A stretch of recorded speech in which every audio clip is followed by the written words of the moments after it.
ನಮ್ಮ ವೇದಿಕೆ ಮುಂಭಾಗದಲ್ಲಿ ಆಸೀನರಾಗಿರ್ತಕ್ಕಂಥ ಸದ್ಗುರುವಿನ ಎಲ್ಲ ಹಿರಿಯಕರೇ ಮುಖಂಡರುಗಳೇ, ಈ ದಿವಸ ವಿಶೇಷವಾಗಿ ನಿಮ್ಮ ಸದ್ಗುರಿಗೆ 2ನೇ ಕಾರ್ಯಕ್ರಮಕ್ಕೆ ಆಗಮಿಸ್ತಾ ಇದ್ದೀರಿ.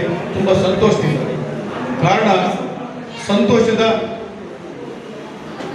ಮಾನವನ ಮೌಲ್ಯಗಳನ್ನ ಎತ್ತಿರ್ತಕ್ಕಂಥ ಮಹಾನ್ ವ್ಯಕ್ತಿ ಅಪ್ಪು ಸರ್ ಅವರು. ಈ ಅಪ್ಪು ಸರ್ ಅವರ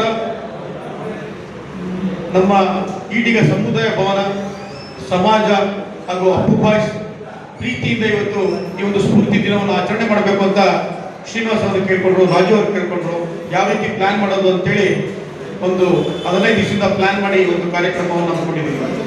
ಸ್ನೇಹಿತರೆ, ಹುರುಪು ಮತ್ತು ಹುಮ್ಮಸ್ಸಿಗೆ ಹೆಸರು ಅಪ್ಪು ಸರ್ ಅವರು, ಸೇವೆಗೆ ಹೆಸರು ಅಪ್ಪು ಸರ್ ಅವರು. ಕಾರಣ, ಒಂದು ಸಣ್ಣ ಉದಾಹರಣೆ, ನಮ್ಮ ಮೈಸೂರಿನ ಬೆಟ್ಟದ ತಪ್ಪಲ್ಲಿರತಕ್ಕಂಥ ಡಾಕ್ಟರ್ ರಾಜ್ಕುಮಾರ್ ಅವರ ಸ್ಮರಣೆಯ ಒಂದು ಅಬಲೆಯರ ಆಶ್ರಮ ಇದೆ.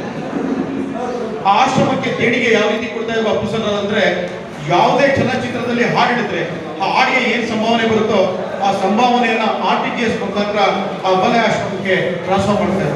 ಒಂದು 100 ರೂಪಾಯಿ ಸಹ ಆ ಹಾಡನ್ನ ಬರತಕ್ಕಂಥ ಸಂಭಾವನೆ ನಾವು ಪಡಿತಾ ಇರಲಿಲ್ಲ. ಇದುವರೆಗೂ ಎಷ್ಟು ಚಲನಚಿತ್ರರಂಗದಲ್ಲಿ ಹಾಡನ್ನು ಹೇಳಿದರೆ ಬಂದಿರತಕ್ಕಂಥ ಎಲ್ಲ ಸಂಭಾವನೆಯೂ ಸಹ ನಮ್ಮ ಚಾಮುಂಡಿ ಬೆಟ್ಟದ ತಪ್ಪಲಿರ್ತಕ್ಕಂಥ ಅಬಲೆ ರಾಷ್ಟ್ರಕ್ಕೆ ದೇಣಿಗೆಯಾಗಿದೆ.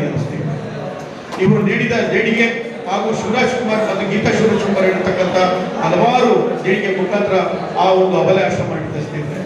ಇದೆಲ್ಲ ಏನಕ್ಕೆ ಹೇಳ್ತಾ ಇದ್ದಂದ್ರೆ, ನಮ್ಮ ಪುನೀತ್ ರಾಜ್ಕುಮಾರ್ ಅವರು ಎಷ್ಟು ಸೇವೆಯನ್ನು ಮಾಡಿದರೆ ಯಾರಿಗೂ ಸಹ ಗೊತ್ತಿಲ್ಲ. ಅವರ ಮರಣ ನಂತರ ಪ್ರತಿಯೊಂದು ಸಹ ವಿಷಯಗಳು ಈಚೆ ಬರ್ತಾ ಇದೆ. ಅವರ ಸೇವೆ, ಸಮಾಜಾಭಿಮುಖವಾದ ಕಾರ್ಯಗಳು ಎಲ್ಲ ಸಹ ಇವತ್ತು ಸಹ ಬರ್ತಾ ಇದೆ. ಸೊ ಇವೆಲ್ಲರೂ ಸಹ ಪ್ರತಿಯೊಬ್ಬರ ಮನದಲ್ಲಿ, ಪ್ರತಿಯೊಬ್ಬರ ಜೀವನದಲ್ಲಿ ಒಂದು ಭಾಗವಾಗಿ ನಾವು ಸಹ ಅದನ್ನು ಫಾಲೋ ಮಾಡಬೇಕು. ಅವರ ಕಾರ್ಯಚಟುವಟಿಕೆಗಳನ್ನ ನಮ್ಮ ಒಂದು ದಿನನಿತ್ಯ ಜೀವನದಲ್ಲಿ ನಾವು ಪಾಲಿಸಿದ್ರೆ ನಾವು ಸಹ ಸಮಾಜ ಸೇವಕರಾಗಿ ಬೆಳೀಬಹುದು ಅಂತ ಹೇಳ್ತಾ ಈ ಒಂದು ಕಾರ್ಯಕ್ರಮದಲ್ಲಿ ಇಷ್ಟು ಮಾತಾಡೋಕ್ಕೆ ಅವಕಾಶ ನೀಡಿದ ತಮ್ಮೆಲ್ಲರಿಗೂ ಸಹ ಮತ್ತೊಮ್ಮೆ